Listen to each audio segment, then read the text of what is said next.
All right, welcome back. We're answering questions from you people. So if you have a question for me, email me at, I get this right, rsbcopstories@gmail.com, and I'll answer your questions. You also go on realcopstoriesvideos.com and see 355 really funky stories. You'll love them. They're all my babies. I love them all. So we're answering a question now about supervision, and I'm covering my entire career. And right about now, I've got about maybe 22 years on, and I'm assigned to a squad that was brand new. The only people that knew anything in that squad about what we're doing, which is following people and making cases, narcotic cases, is my boss and myself. We work together as undercover cops in Vice. We're together now, and the rest of the four don't know anything what they're doing. So I've told you about how we've been teaching that, and I told you how politics are coming in. Okay, so we're off and running. We're doing surveillance. We're doing cases. Okay, now I can tell you some things that are going on besides this, and this is going off on another sidetrack. I do that a lot, but when you're in my position years earlier, I was asked by a lieutenant to give training to people that didn't know anything about surveillance, because he was getting calls in because my lieutenant at the time was in major narcotics, and that's like it's like calling the exec. It's like having a say an IBM branch, Los Angeles, and you got problems, so you have to call Atlanta, for the headquarters. Well, our narcotic unit was like that. It was a clearinghouse, and other 18 divisions around below us would call for help when they needed something, or needed surveillance, or they needed expertise, or they needed dogs, or whatever. And so they called and said that a lot of their units are trying to follow people, and they're not doing very well. Okay, so a few years ago, 5 or 6 years prior to what I'm telling you now, when I had about 17 on, maybe 18 on, Lieutenant pretty much ordered me, but he asked me if I could come up with a format to teach people. Okay, and I wasn't a supervisor then, but I thought, okay, fine, I'll do that. So I came up with a plan, and I'm going to get into that, but I was getting calls. Calls were coming in. He would refer to me, and I'd go out, and aside from my normal duties, I'd go out and teach these classes. It takes a day. It takes almost an entire day. You got to, the unit's committed to it. I'd get there, and the top step would welcome me with open arms, because we're the experts. I say we, meaning our unit, but specifically as me. And I'm not bragging. It's just that I had to do this. And I gathered my information from about a half a dozen guys with like 35 years on, top step detectives, to come up with my syllabus. Okay, because I knew, if this is all about surveillance, I knew about this much.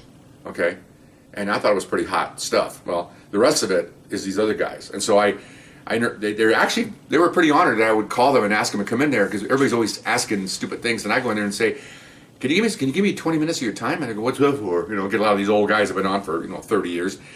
And I said, well, I'm doing a class, and I want to have it accurate. And boy, when I say I want to use their information, they perk up. Well, yeah, now they're telling what they want to do, but a lot of them can't talk in front of other cops for whatever reason. A lot of people can't talk in front of. They do very well talking to their 6 or 7 subordinates, but you're talking about 30 guys or 20 guys. It's weird to see grown men, and at that time there wasn't any women at the time, but kind of freak out over that, because I don't understand that. I've always been out and open, and I think the Marine Corps taught me that. But so they were really happy to do that, and everyone I went to, they were just giving me all kinds of handouts and make sure you cover this. And so I had like this much information. I had to condense it down to a workable amount, because it was just too much, and you don't want to overwhelm the classroom. If you're going into a classroom with, say, a dozen guys and some girls now, you go in there and pound them an hour with stats, and they're already zoned out, man. They're thinking about the weekend and playing golf, and you lost your crowd. So I had to really chop it down. Anyway, so get back on another track. So while I'm at this new squad, I'm trying to teach the squad, and I'm getting calls to go teach. Okay, and I'll go off on that and tell you what that encompasses. It's pretty cool. But now I'm a supervisor, so when I go to teach now, I have to put my name on the board. We have a classroom, and I tell them who I am. So now a little more clout when you're a supervisor. The crowd are all policemen and young detectives, and who's this guy? So you put up there, and I give my cell phone number to them. Call me anytime, which a lot of guys did call me in the middle of surveillances, even the bosses, and say, what do you think about this? And I go, well, you need to do this, and thank you, and off they go. And I never got hardly any thanks for that. It's okay. My thanks is that they made arrests. I'm not here for it. I don't get paid anymore. I don't get anything else. This is just something that I like doing, and as I did it more, I liked it more. Okay, I really enjoyed it, and I was starting to get calls from. We'd have joint task forces where it'd be like FBI and ATF, alcohol, tobacco, and firearms, doing little like 20-person task forces, picking up convicted felons and following dope dealers and gun runners, and so they didn't know anything about surveillance. Nobody does. You have to learn it from someone. You just can't learn it. You can learn it doing it, but it's so much longer if you have someone that comes in there with handouts and videos and practical training. And so this is what I was doing. So I'm going to condense this so I don't get too far off here. It was a training day with 4 divisions, okay, in a bureau that's in the south of Los Angeles. And it was a whole training day. And they had different classes throughout the day. And one of the classes was surveillance. And I'd give a real short classroom, and then we'd go out and they'd follow me. And I had a camera sticking out the back window. I had an assistant who incidentally now is the top step. She's a lady, and she's teaching it now, which is really weird, but anyway. And we'd video out the back window. We'd have the police radio there, and we'd videotape the surveillances. And we, like I said earlier, and we'd go back in their office, and we'd run the tapes, and everybody had a good laugh about this guy did something stupid, this guy, And then we'd go back out, do it a couple times, okay, fine.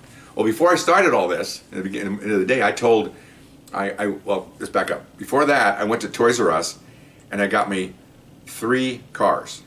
I got a gold car, a little car. I got a gold car, a silver car, and a pink car, okay? These are prizes, okay? And now, ironically, the lady that learned from me, now she's teaching, does the same thing on a different thing, but she liked the idea. I just came up with something just to be goofy, okay? So I told them ahead of time at the classrooms that, because they have all the people, there's 4, so you got about 45 detectives there. Because there's 4 divisions, about approximately 10 guys per division, and their supervisors and their top steps. And I'm telling them, and we're all there, all the instructors are there, explain what we're going to do that day, and then off we go the whole day. Okay, so I told them, I said, we're going to have a surveillance classes here, and you're all competing against each other. I got some prizes for the winners, and I got no prize for the losers and all that. And so, good luck. And they're all like, okay, you got to remember now, these are alphas. Okay, to get in here, you have to be alpha. Alpha meaning you have to be aggressive, industrious, and intuitive, initiative, all that stuff. This is just not saying go handle a radio call. Not that it's demeaning the police officers, but these are guys that took orals, took a polygraph, got positions, handpicked, mine too, I've handpicked, and now they're ready to go. And so they're highly competitive. And of course, even though we're a big department, we're a small division, and people know each other, and they know that my squad is better than your squad. These are grown men, okay? So, okay, fine. So we have the training day, and I'm teaching all these guys. And of course, naturally, with 4 different squads, you're going to have 4 different levels of surveillance. Okay, some really bad, some look like Keystone Cops. Okay, simple things. And I hate to do that, but I want you to see how this works. They're following me. I make a turn on the street. I go down about half a block, and I pull to the curve, just to see what they're going to do. And this is after about a half or an hour of classroom of the do's and don'ts. I even gave sheets to look at. Okay, I park the curve. Somebody comes around the corner, sees me, and they sit in the middle of the street. They're stopped. They don't know what to do, okay? And I'm looking down here, and I can't talk because the camera's on. And I tell my partner, goes, move, and then they realize, so they take off. Okay, well, that's not good, okay? Or I make the turn, I just a simple, what would a crook do? He thinks he's being followed. He either take off, which we did that, but I didn't want to possibly injure someone by racing off. Or most of the time they pull into a parking lot or a driveway or something. I just pull to the curb. Or another time, going down the street, I pull to the curb, the car following me, pull to the curb. I came out, he came out. And we're filming this, and you can hear me in the camera laughing. You go, oh my gosh, because I told him, again, you can't badmouth and laugh at people if you haven't told them how to do it. Well, they were told how to do it, and they just disregarded it. So that's what I have to compete with. So I've got 4 teams. I got one doing really well, and medium, and then lousy. And it's just, oh my gosh, it's like, come on, And no wonder these guys called me. They can't follow anybody. I mean, if you left your house, if you're going to, just another sidetrack, say you go to the market. You go in the market and you come out and you go to the market and you make a right turn and you see somebody following you. You don't know who it might be. I mean, for the ladies, it could be a stalker. For the guys, it could be road rage. Who knows what it is? You look in the mirror, you see that, and you go, okay, that's weird. The guy made 2 turns with me, I've done that because I'm a cop. So they get nervous, and whether they pull into a driveway, they pull into a gas station, or they pull into like a mini mall, strip mall, where there's people. Pull in there, and the car goes flying by, or the car just pulls in the same spot. What's going on? And you find out they're going to the store like you are. It just happens to be a coincidence, but so but these guys, so crooks will see somebody following them, and then they won't do any illegal activity.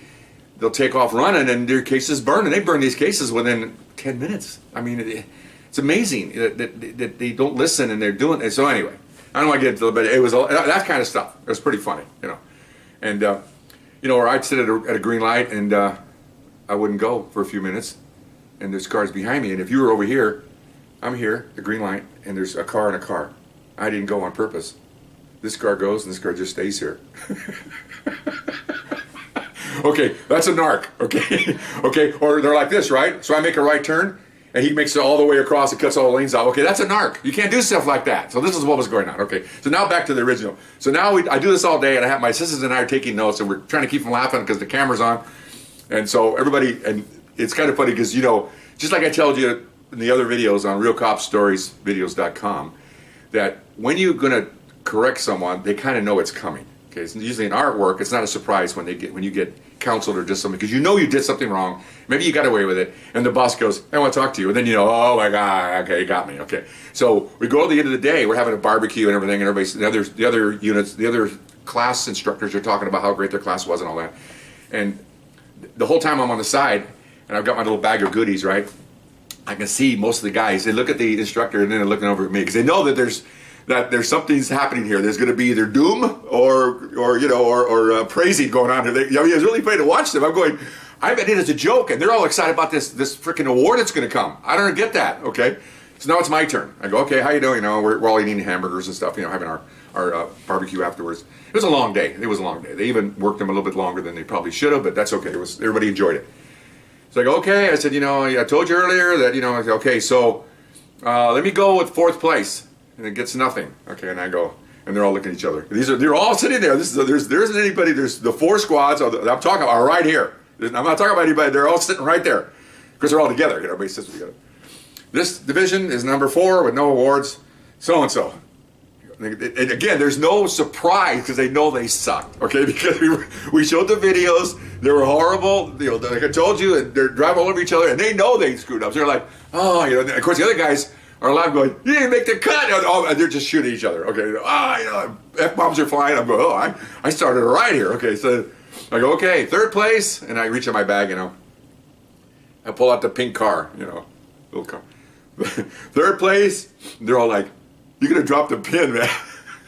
Goes to so-and-so, hey, you know. And of course, the other 2 guys are still left. They go, oh, losers. And so they come up and they look like one of these, NASCAR wins. He said, got the car, and they're holding it up and they're taking pictures of, oh, come on, okay. So they're back there with their group, and they're looking at the car. It doesn't matter about the car, okay. It doesn't matter about the car. It matters about, these guys are highly competitive, man. So I just brushed away 23 guys, okay. Now the rest, they're sitting here. It's so funny. Oh, my, I did this so many, after this happened, another side rail, I did it every single time because this was the first time I did it. I thought I'd just kind of be a goof because I know all the narcs. Well, the thing is, when I go off and do non-narcotic surveillance, you know, robbery teams, burglary teams, FBI, I brought it with me, and it was a success. Oh my gosh. Okay, anyway, so back on track. So now I go, number 2, you know, and they're all like, and my lieutenant's looking like, it's pretty good, because they're all excited. They go, number 2, and I reach in the bag, you know, and I pull out a silver car. You know, they're all looking, it's so-and-so. And of course, the team that won the gold, man, they're all high-fiving each other and everything else. It was hilarious. I go, oh my gosh. So gave them the car, okay, so then they're all excited because they got 2nd place. Like, I don't know. Anyway, so they're all excited. Okay, and of course the winner is so and so. Come over and get your car. And it goes. So then the top said his assistant ran the surveillance. You go get the car. And so he comes up and he's holding it up, and they're surrounding him, walking him back to where they're sitting. Okay, you think the guy would have won a gold medal at the frickin' Olympics? Okay, they're all excited and stuff. So now everybody's having, you know, back to eating burgers and stuff. Everybody's talking. Everybody having a good time. It's the end of the day, pretty much. I look over there, and there's the guys. They have one of their buddies is a photographer, so he's got this huge freaking, you know, $1,000 camera with, you know, zoom lenses and stuff. He got it on a tripod, and they're all sitting in a semicircle in the little bleachers, and they've got the car in front of them, and they're taking victory shots. And each guy is moving over to hold the car. So it's like, you know, here, Bill. Okay, here, okay, Ray, come over. Okay, John, come over. Everybody's, come on. You know, I'm looking at the lieutenant. He goes, can you believe that? I said, wow. He said, when did you come up with that? I said, yesterday. He goes, really? I said, I've never done this before. I'm doing it again. They're all excited. So anyway, the stuff you do. Okay, so anyway, so the 2nd place team, a couple of guys walked over. You know, everybody's mingling. He goes, well, you know, you guys, you know, I watched kind of your surveillance coming in. You really, wasn't impressed. And they go, who has the gold car? Get away from me! Get away from me! He just walks away. Anyway, that was pretty good. Okay, so I was completely surprised that went down like that. I mean, it was pretty neat. Okay, and I thoroughly enjoyed that. So that's the surveillance classes, and I kept doing it for other agencies, and very good classroom stuff, really enjoyable. And I had a thought here in my head and went in and went out again. Now I feel sorry about that. But anyway, so that's kind of stuff that we do. We compete for that type of stuff, okay? I meandered on, and my assistant told me I'm almost out of time, so I'll come back and continue on, okay? Bye-bye.